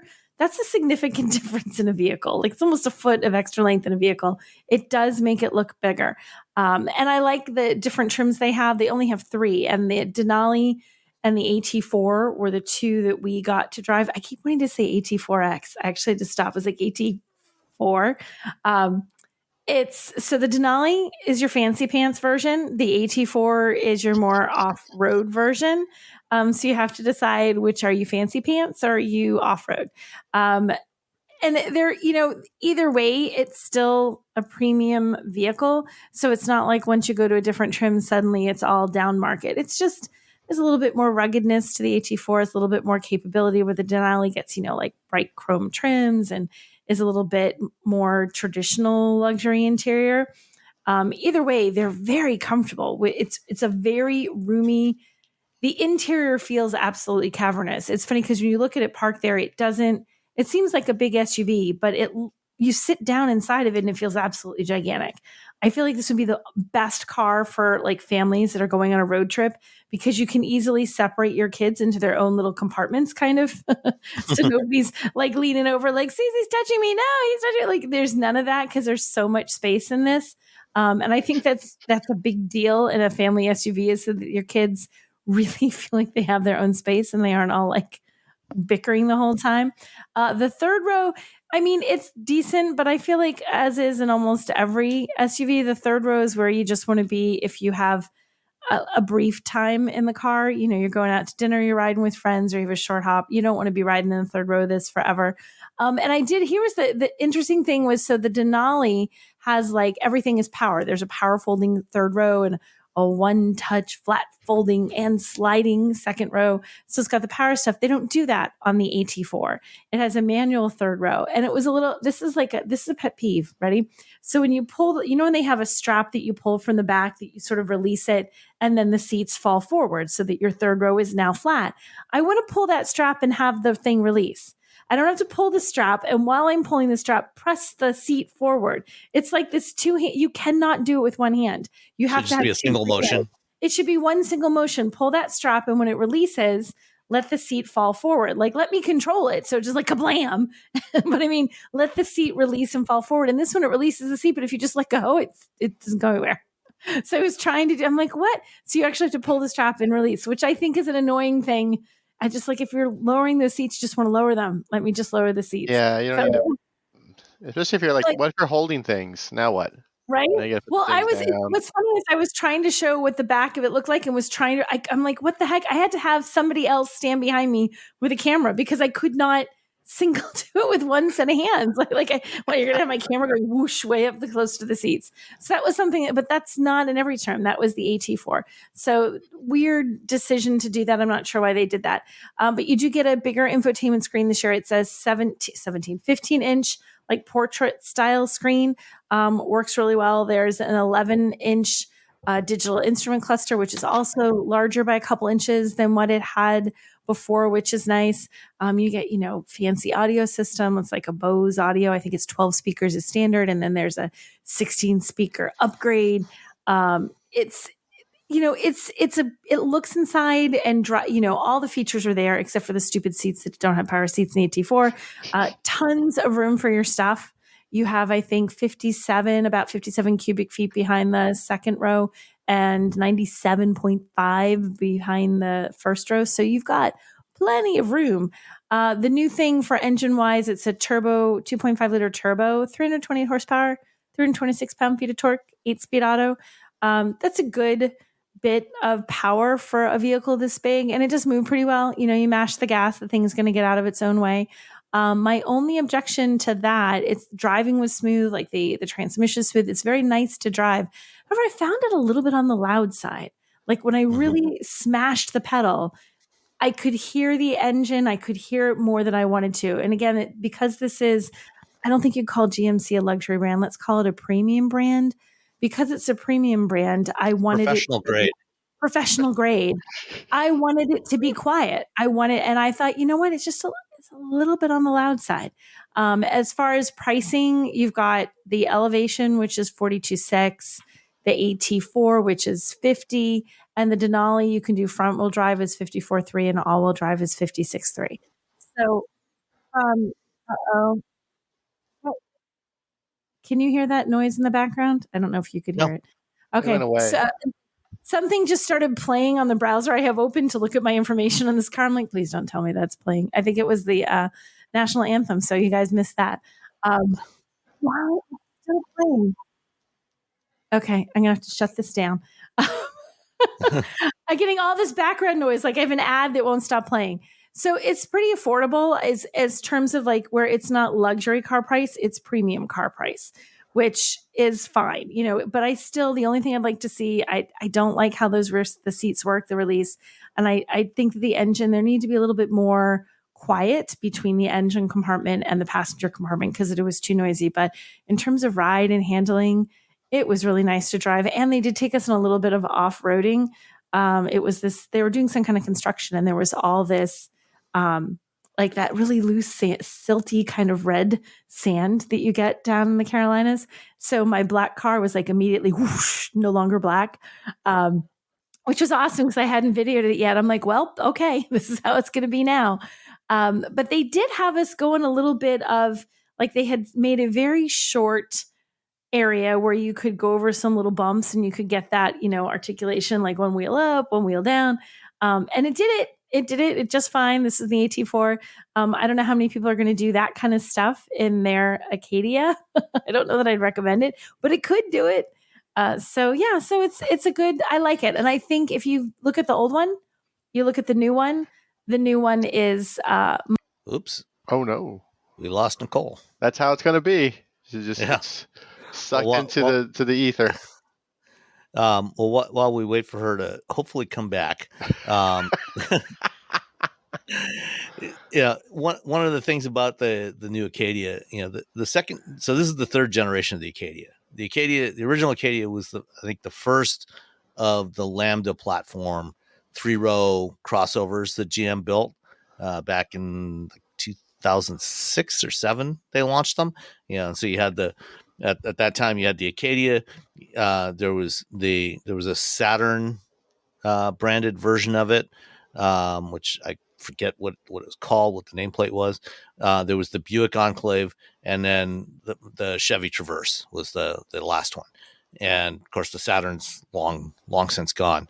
But at the time, they were all the same size, and in fact, they were actually about the same size as the Tahoe, which is why these things are so cavernous. And there she is. She's back. Did you get my text message? I'm like, my power just went out and I lost everything for a minute. Oh, wow. So I was just talking about the size change. The first generation Acadia and Traverse and Enclave were about the same size as a Tahoe. And that's why they feel so big, because they actually are quite large. Right. Hella big. Right. The second generation, for some reason, when they did the second generation, they kept the Traverse and the Enclave, the Buick Enclave, the same size, but they made the Acadia smaller. They decided to try and go for a little bit different niche with the Acadia. That's why it was like 10, 11 inches shorter than the Traverse and the Enclave. And it was primarily a 2-row rather than a 3-row crossover. And I think it was last summer or last fall when they revealed the Acadia, I was at the backgrounder for it here in Detroit, and they were talking about it, and they said, a lot of the feedback we got from customers is they actually preferred the longer one. And so that's why we went back to a longer version this time. It's the same size as the Traverse and the Enclave. So it basically is the same size, same, I think it's a couple inches shorter than the current it's about 3 inches shorter, I think, than the current generation of the Yukon and Tahoe. But it's still a very large, 3-row, they call it a midsize. This is not a midsize. This is a full size 3-row crossover. It really is. That's the thing, that like this midsize, like you see it sitting there, it's like it doesn't look quite as big as, like, it's big. But you're thinking, well, this isn't a full size. And you get inside, you're like, this is cavernous. This is huge. Yeah. Which is fine if that's what you need. Yeah. That's why I think it's a great vehicle for, like, truly, if you're with kids, like you have kids, you have a family and you're road tripping and you want to be like all the stuff, all the family, everyone has their own space. Everything you own, you need to take with you. Boom. Right. You can put it all. And sometimes when you have kids, you overpack on purpose because kids will throw you for a loop. They need stuff or you need stuff. You're like, dang it. So I think it's a good choice for a family, and it's nice. And it's very plush. It's very comfortable. And I do think the interior materials are much better this year. Mm-hmm. I think it looks better. There's less of the plastic fantastic in this. And I think they did a really good job upgrading the interior. This one is markedly better. What did you think of the screen layout? Because this has got a 15-inch portrait style display with the glued on volume knob, just like the Fords, like the Mach-E. When I first saw it, it's like, oh, it's the same as the Mach-E. Exactly. Whereas the Traverse has the 17-inch landscape style. Yeah.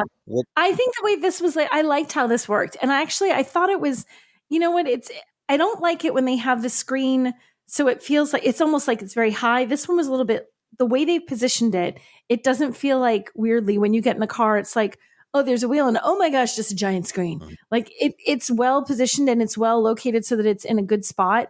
So it doesn't visually dominate everything. It sort of blends in with the center console. And it's a very crisp graphics, very responsive screen.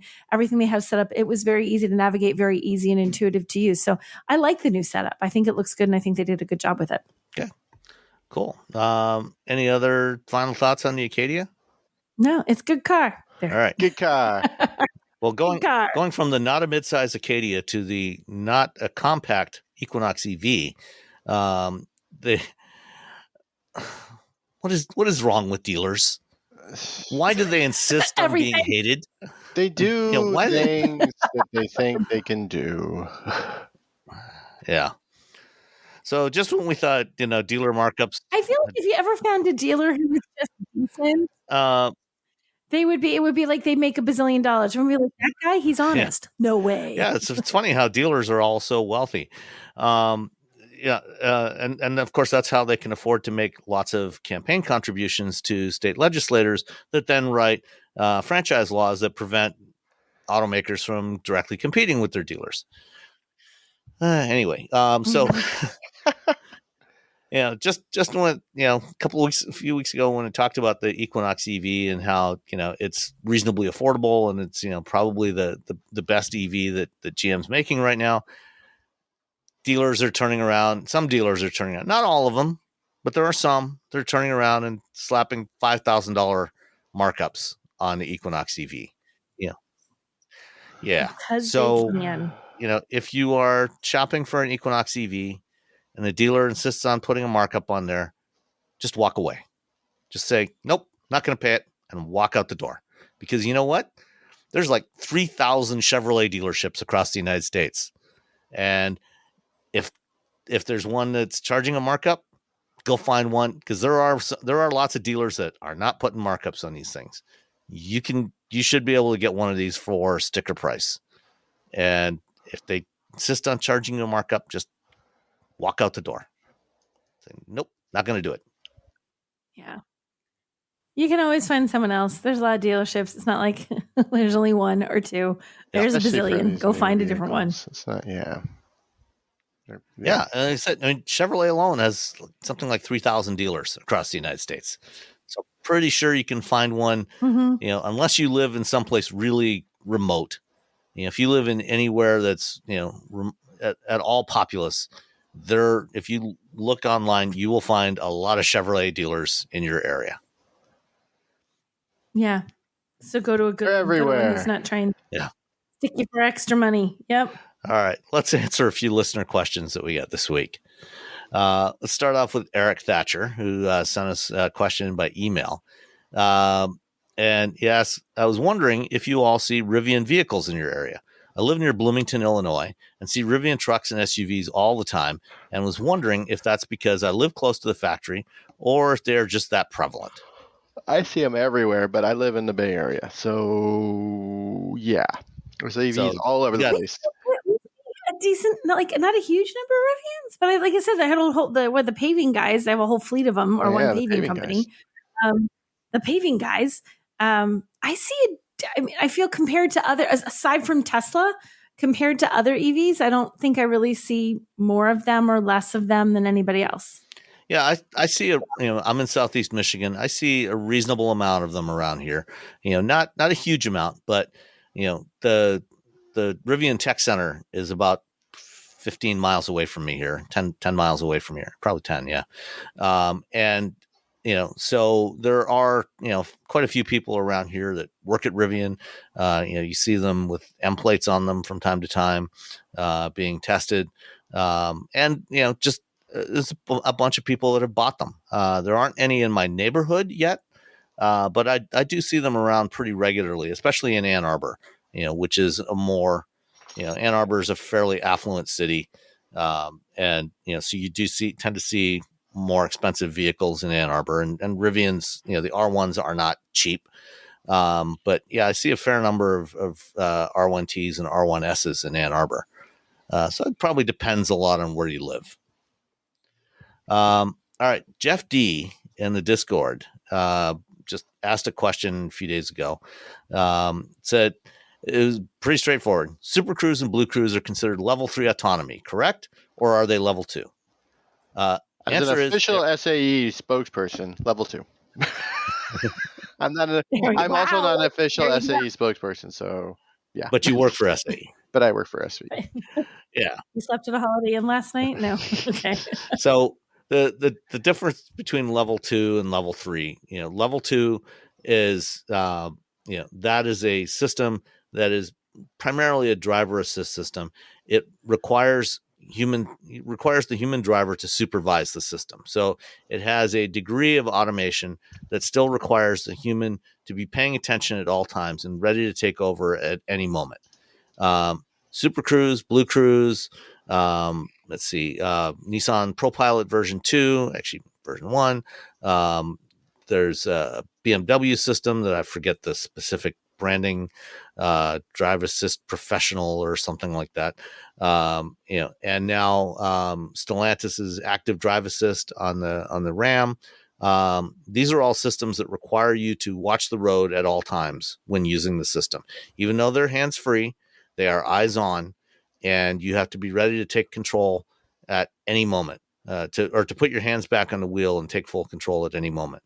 Level 3 means that you, during the limited, within the limited operating domain of these systems, you do not have to supervise at all times, but you do still have to remain awake and alert. So you can't take a nap, but you can look away from the road. You can watch a video or text or things like that.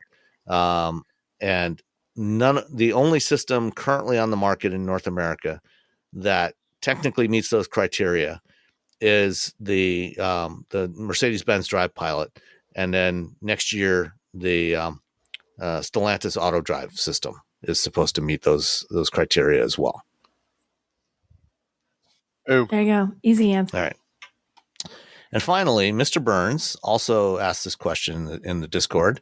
Says, Mr. Burns has a friend at work who's looking to get another used Ford, $30,000 or less, with preferably 30,000 miles or less, leaning towards the Edge or Escape. I've advised her to skip the Edge and maybe consider the Bronco Sport over the Escape since it's the newer iteration of the platform. Also recommend she look at a Ford Maverick XL as is.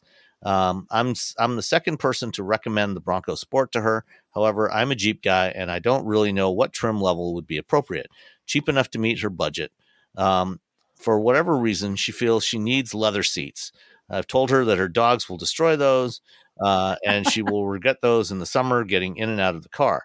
What would you all suggest? Bronco Sport or Maverick XL? she does. I don't think it doesn't seem like she was asking for a truck, so Bronco Sport. Yeah. I'm going to say the same thing. If she's looking at Edge or Escape, she's looking for an SUV or a small one. Yeah. So I think I would do Sport. I don't think truck is very different to someone who's looking for an SUV style. And with dogs, first of all, forget dogs. I don't know about you, Robbie, but I have a seat cover that I throw in the car when I take the dogs somewhere. And so it doesn't really matter what the upholstery is, because they just get their muddy paws on the seat cover, and I can take that out and hose it off. They're not that expensive either anymore. You can get them for like No. $25-$30. We got one for the Ioniq 5 because we just we have one for the Jaguar, and I don't know where that thing went. And then we just put a blanket down, like a big comforter in the Kona. But then we bought like something for like $25 for the Ioniq. For the Ioniq 5, and it's fine. It keeps the If dogs are a priority, shouldn't we be telling her to get a Subaru? That's true. Not like that. Yes, get an Outback. To be honest, just get an Outback. Yeah, and I think one of them has like from Subaru this actual covers you can get. Is it the Outback? Shoot, it wasn't that long ago I drove it, but they have covers right from Subaru that cover the seats and the backs of the front seats and like the seat itself and the cargo area and even a little plastic piece to put over the door. So if your dog jumps and puts his paws in the door and scratches at the plastic, he doesn't destroy your car. I don't know how. Maybe she has a really big dog. I don't know. But I feel like Subaru. Yeah. So Subaru is a great choice as well. Get a Crosstrek or an Outback, depending on how big you need. I would stay away from the Edge, just because, it's going out of production soon. It's okay, but it's not that great. It's really expensive for it is expensive. It's expensive for not being great. The one reason why you might want to consider the Escape over the Bronco Sport is, you can get it as a hybrid or a plug-in hybrid, which you can't with the Bronco Sport. The Bronco Sport is internal combustion only. Although you can get the Maverick as a hybrid. But it sounds like she's more interested in an SUV than a pickup truck. And depending on where she's putting the dogs, if they're going in the back, if she wants to fold down the back seat for the dog, then the Bronco Sport would be a better choice than the Maverick. I did a little quick searching on Auto Trader for used Bronco Sports and Mavericks, and there's plenty of them out there for under $30,000 with under 30,000 miles on them.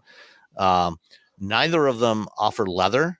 The Bronco Sport is available with seats covered in Ford's Active X material, which is a faux leather. It's it's vinyl, but it's nice. It's a nice material. I mean, any modern vinyl seats in a car are not that different from leather. So they're not that different because they don't do that weird smiling. As you sit on them, they just start stretching. So the more you sit on a leather seat, the more it stretches, and you get these weird smiles, and you get where it's sort of like it's bent down into the middle from the edges. Yeah. So and then they crack and. Yeah. But I mean, modern vinyl seats are fine. But to get those on the Bronco Sport, well, on the Maverick, the Active X seats are only available on the Lariat. The XL and XLT are cloth only. But those fabric seats are also really nice. They're very durable. The Bronco Sport, I was looking through the various trims on the Bronco Sport, and they on the Outer Banks, which is the top trim level for the Bronco Sport, they offer something that they call premium seating trim, which they don't even call it Active X or vinyl. It's or premium trimmed seats. It's vinyl. It's not leather, it's vinyl, but it looks good. Should be fairly durable. And that's available on the Outer Banks and on the Badlands. But the Outer Banks starts at like 33,000, or 34,000 for new one. And you can get used ones for under $30,000. So if she wants a Ford, I would suggest going for the Bronco Sport, and probably don't even necessarily get the Outer Banks. Get one of the lower trims with the cloth seats, or get a Subaru. Yeah, good. Yeah, that's just good. They're like, hey, we made these things just for you and your dog. Yeah. Or if you want a hybrid, get the Escape. The hybrid Escape, 40 miles per gallon. If you get the plug-in hybrid, you're probably not going to find a plug-in hybrid Escape for under 30 grand. But if you get one of those, you'll get close to 40 miles of electric driving range. So that's it for this week. Any final thoughts before we say goodbye? No, that's it for me. I got nothing. All right. Well, we'll talk to you all next time. Bye. Bye, guys. Everyone's talking about AI these days, right? This season on Compiler, we're diving deep into how AI is reshaping the world we live in. Join us for a new season of Compiler, an original podcast from Red Hat. Subscribe now wherever you get your podcasts. Owning a boat comes with a number of perks, like being able to say, ahoy, or land ho, and not feel weird about it. So here's another perk. Geico's boat insurance offers access to the largest towing fleet on the water. And with specialist support from agents that are as passionate about boating as you are, there's so much value that you'll want to say, shiver me timbers, and not feel weird about that either. Get more with Geico.